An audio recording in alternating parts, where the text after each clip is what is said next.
எப்பொருள் யார் யார் வாய் கேட்பினும் அப்பொருள் மெய்ப்பொருள் காண்பது அறிவு அப்படிங்கிற திருக்குறள் தான். இந்த திருக்குறள் உங்களுக்கே நல்லா தெரியும். இதோட விளக்கமும் உங்களுக்கும் நல்லா தெரியும் அப்படின்னு நான் நம்புறேன்.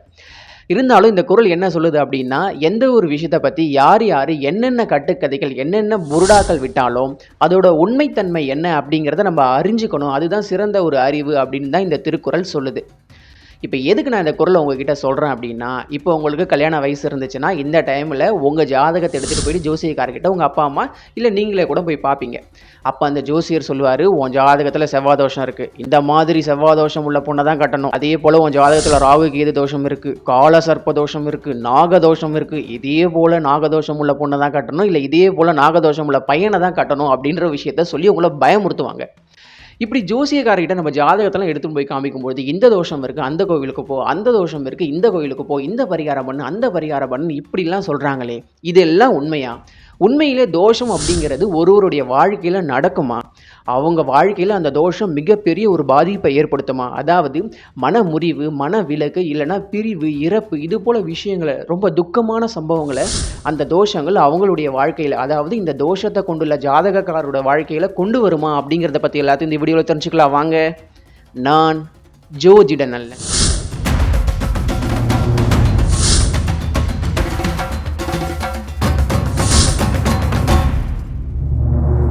ஒருத்தவங்களுடைய ஜாதகத்தில் ராசி இல்லை லக்னத்துக்கு 7ஆம் இடம் இல்லை 8ஆம் இடம், இந்த இடங்களில் செவ்வாய் ராகு கேதுகள் இது போல் பாவ கிரகங்கள் அமரும்போது அதை செவ்வாய் தோஷமாகவும் இல்லை ராகு கேது தோஷமாகவும் சொல்கிறோம். இன்னும் சில தோஷக்காரங்க லக்னத்தில் இருந்தால் செவ்வாய் தோஷம், 4ஆம் வீட்டில் இருந்தால் செவ்வாய் தோஷம், 12ஆம் வீட்டில் இருந்தால் செவ்வாய் தோஷம், எங்கே இருந்தாலும் செவ்வாய் தோஷம், இந்த ராகு கேது தோஷம் அப்படிங்கிற ஒரு விஷயத்த சொல்லிடுறாங்க.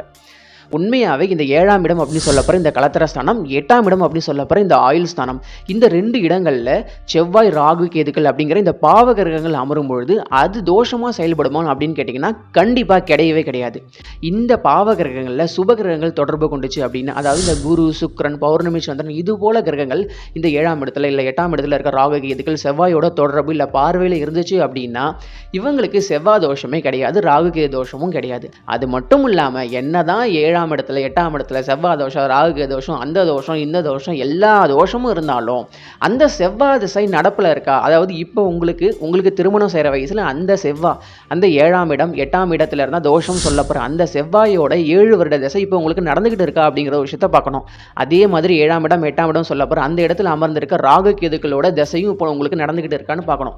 அப்படி அந்த கிரகங்களோட தசைகள் நடந்துகிட்டு இருந்தால் மட்டும்தான் அந்த கிரகங்கள் உங்களுக்கு பாதிப்பை ஏற்படுத்துமே தவிர, பொதுவாக 7 இருந்தால் செவ்வாய் தோஷம் 8ல் இருந்தால் ராகு தோஷம் அப்படின்னு சொல்லி பயமுறுத்துறது எந்த விதத்திலும் ஏற்றுக்கொள்ள முடியாத ஒரு விஷயமா தான் இருக்குது ஜோசியத்தில். அதோடைய புக்திகள் வரும்பொழுது பாதிப்பு இருக்கும், சிறு சிறு பாதிப்புகள் இருக்குமே தவிர தசைகள் போல பெரிய பாதிப்புகள் எதுவும் நடக்காது. அதனால் 7ஆம் இடம் 8ஆம் இடம் சொல்லப்படுற இந்த இடங்களில் செவ்வாய் ராகு இந்த கிரகங்கள் இருந்தாலும் அவங்களுக்கு செவ்வாய் தோஷம் ராகு கேது தோஷம் அப்படிங்கிற ஒரு விஷயமே கிடையாது. அந்த கிரகத்தோட தசைகள் இல்லை புக்திகள் நடப்பில் வர வேண்டியது முக்கியம். அந்த நேரத்தில் நீங்கள் கல்யாணம் பண்ணீங்க அப்படின்னா மட்டும்தான் சிறு பாதிப்புகள் ஏற்படுத்துமே தவிர கண்டம், உயிர்கண்டம், பிரிவு, விவாகரத்து அப்படிங்கிற இது போல விஷயங்கள் எதுவுமே ஏற்படாது. அதனால் ஒருத்தவங்க ஜாதகத்தில் 7ல் இருந்தாலே செவ்வாய் தோஷம், 8ல் இருந்தாலே ராகு கேது தோஷம் அப்படின்னு சொல்லிட்டு அதுக்கு பரிகாரம் பண்ண வச்சு உங்கள் காசையும் செலவு பண்ண வச்சு சொல்லப்படுற இந்த மாதிரியான ஜோதிட கணிப்புகள் எல்லாமே தேவையில்லாத ஒரு விஷயம்தான். உங்கள் ஜாதகத்தில் இதே மாதிரி ராசியில் லக்னத்துக்கு 7ஆம் இடம் 8ஆம் இடத்துல செவ்வாய் ராகு கேதுக்கள் அமர்ந்திருந்தாலும் அது செவ்வாய் தோஷமாக ஏற்றுக்கொள்ளப்படாது. சரி, அந்த பாவகிரகங்கள் இருக்கே, அப்போ ஒரு பாதிப்பை ஏற்படுத்தும் தானே அப்படின்னு கேட்டிங்கன்னா கண்டிப்பாக ஏற்படுத்தும். என்ன ஏற்படுத்தும் அப்படின்னா இந்த திருமணத்தை லேட் ஆக்கும், திருமணத்தை தடை பண்ணும், சிறு சிறு பிரச்சனைகள் ஏற்படுத்தும். 25 வயசில் கல்யாணம் ஆகக்கூடிய ஒருத்தருக்கு 30 வயசில் கல்யாணம் ஆகும், 30 வயசில் கல்யாணம் ஆகக்கூடிய ஒருத்தருக்கு 34 வயசில் கல்யாணம் ஆகும் அப்படிங்கிற இந்த மாதிரியான பிரச்சனைகளை தானே கொண்டு வருமே தவிர பெரிய உயிர்கண்டம், உயிர் இழப்பு இது போல பெரிய பாதிப்புகளை எல்லாம் இந்த செவ்வாய் ராகுக்கள் கொண்டு வராது. அதற்கு நிறைய விதிவிலக்குகள் இருக்குது.